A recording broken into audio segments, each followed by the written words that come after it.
If you look around at the store, at work, or even in a restaurant, it's not a stretch to say that people are attached to their phones.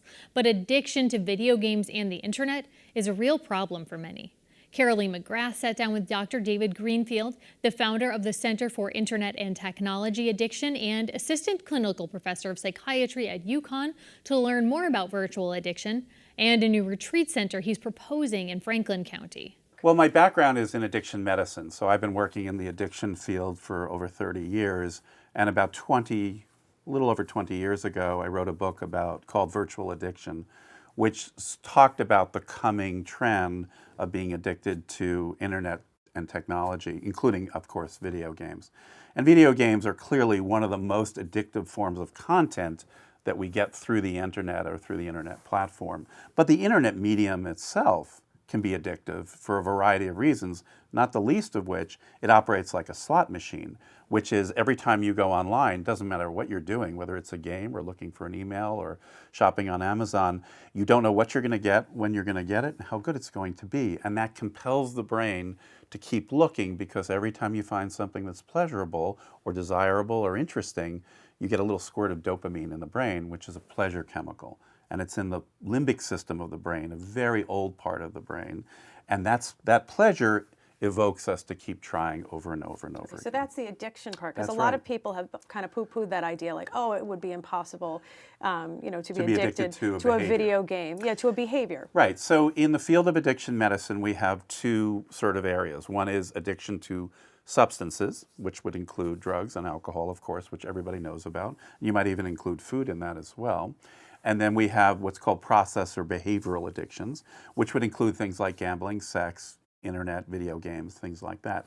And to the brain, the substance or the behavior that elevates dopamine and activates the reward circuitry in the brain is irrelevant, because the limbic system of the brain, this old part of the brain, doesn't know the difference between what is stimulating it, and it doesn't really care. Once you activate those circuits, that's what produces the addiction. The addiction isn't to the substance. You do develop tolerance and sensitivity to the substance, and that's why you have withdrawal when you go off of a drug or alcohol. But once that you're withdrawn from that substance, if it were the substance itself that caused the addiction, you wouldn't have relapse.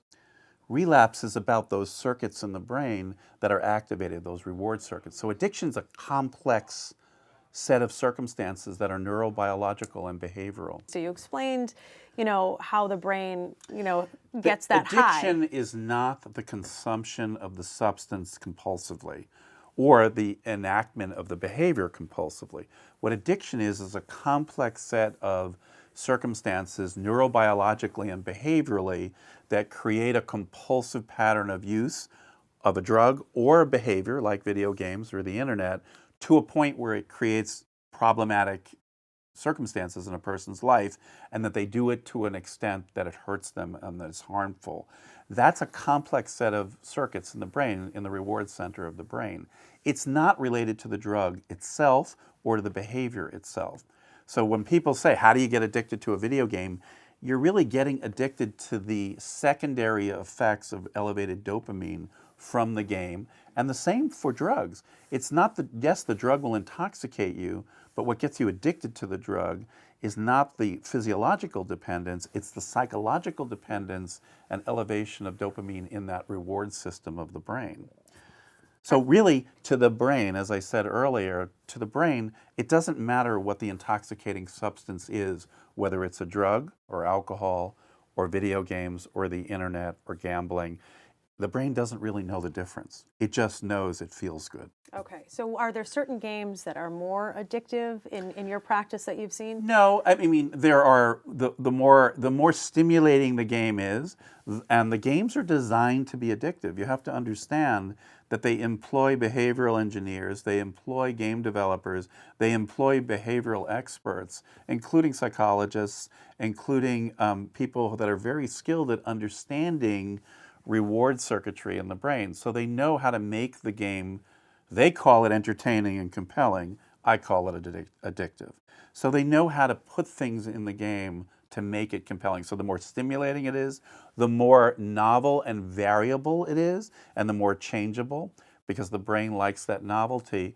And that also keeps people on the game over and over because they hope that they keep hoping to get that jackpot or that level or that whatever they need to achieve within the game. And the fact that it's always changing is like a slot machine. So gambling is a big part of what you deal with, right? With these video games Well, not as well? gambling so much, although video games and gambling have a lot in common. And what you see with gambling, when you walk into a casino, you have one down the street here, you walk into a casino and you stand in front of a slot machine is all about stimulation, sound and light, and then it gives you unpredictably a reward. You don't know when you're going to get it, you don't know how much you're going to get, but you kind of know you're going to get it at some point, but you don't know why. It's the maybe factor that keeps you going. And that's exactly what happens with a video game. Maybe I'll get this level. Maybe I'll win. Maybe I'll go here. Maybe I'll go there. Maybe I'll have somebody watch me. Maybe I'll get 1,000 people streaming and watching my stream. Maybe. And that's what compels people. What does this do to people's lives when you're dealing with different people who come to you for help? What have you seen happen as a result? Well, the most common reason why they come to our outpatient clinic and why they'll be coming to our residential center that we're talking about now, our retreat recovery center that we're opening, is because some part of their life has really become unmanageable or difficult.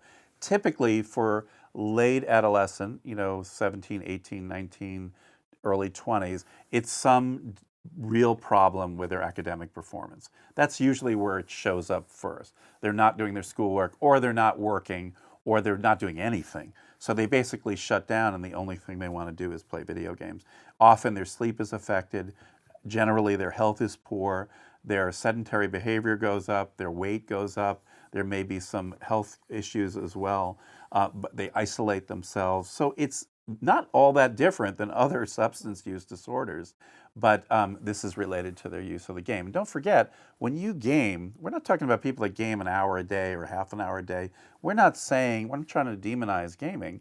If you game an hour or two a day and you do everything else that you're supposed to do and you have a balanced life, it is a form of entertainment, no different than anything else. We're talking about people who are gaming 4, 6, 8, 10, 12, 14, 16. I had somebody the other day come in 20 hours a day. But see, that seems like unbelievable. To the average person, 16 hours a day in front of a TV. Yeah. Or on your phone. They don't move. In South Korea, which has a epidemic issue with this problem because they have a completely different way of doing gaming, there are people that will game 24/7, and they will game so long and not move that they'll get blood clots. Some of them will die of deep vein thrombosis, or they'll die of electrolyte imbalance because they don't eat or drink for days. And sometimes they'll be dead in front of the screen and nobody will know it.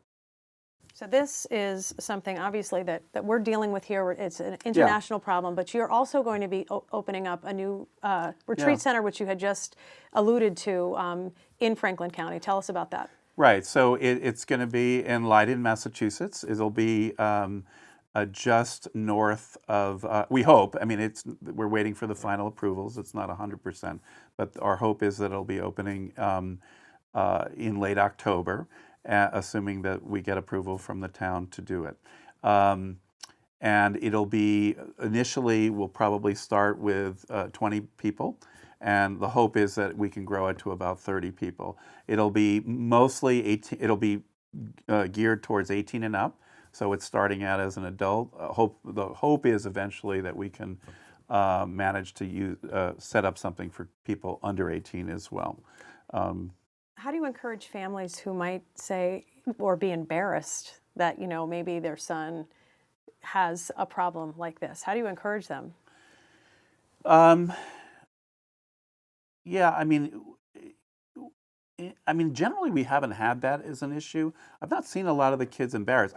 We certainly see kids that don't want to go and they don't want to get help, and they come to our center all the time with some reluctance. But generally, once they get in and they start talking about it, and actually they detox from the game, they're actually happier. They're kind of digital zombies, and they're kind of, although they say they're enjoying it, it's sort of like, a cigarette smoker saying they're enjoying their 2 packs a day. Yes, they're enjoying it, but they're addicted to it and it's a habit. And then once they're off of it, they feel like, oh my God, I feel so much better. So the idea is to get them to a place where they can see or have a glimpse of that there can be life beyond video games.